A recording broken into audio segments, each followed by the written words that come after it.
Hi guys, this is Eric Cressey at Cressey Sports Performance Florida, and I want to talk to you today a little bit about why we see such high injury rates early in the season in professional baseball players. There's actually a really good study in 2011 from Posner et al., and basically what they looked at were injury rates from 2002 to 2008, and they actually showed that rates were over 10 times higher in April versus September in major league pitchers. All major league players. So we have to look at this data really cautiously for a couple reasons. The first thing is rosters expand on September 1st, so you don't get as much disabled this time just because players won't actually be put on the DL. So those numbers are a little inflated, but if we actually look at what we see in August, though, the numbers are actually still substantially higher in April versus August. It's almost double. What this study also doesn't necessarily look at is that injury rates have gone up since 2002 to 2008. Guys are throwing harder than ever. The game is much more specialized, so those differences are probably even more pronounced.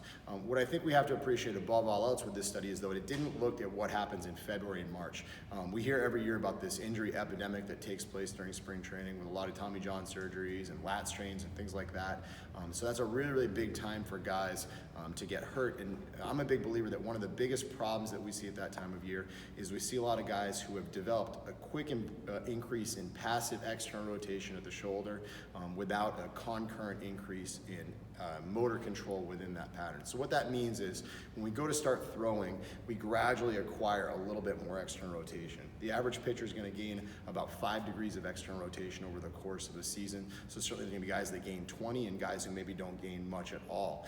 So we have to really appreciate that some of those guys that are quick increases in external rotation, they're laying their arm back in positions where they don't actually have good stability. So if I'm laying back aggressively to that excessive external rotation position as I get when I do a freeze frame on a pitcher or look at him in slow motion, I'm putting the elbow in a really vulnerable position if I don't have a lot of stability at my shoulder to take on some of that stress.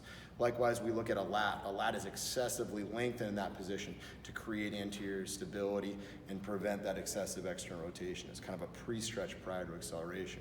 Your capsules put at a vulnerable position.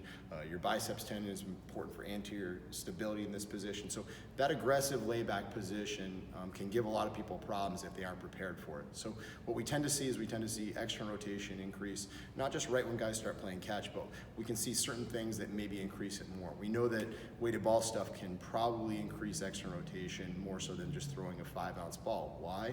If you lay your arm back with a 10-ounce ball as compared to a 5, it's going to torque you further and further back from a theoretical perspective.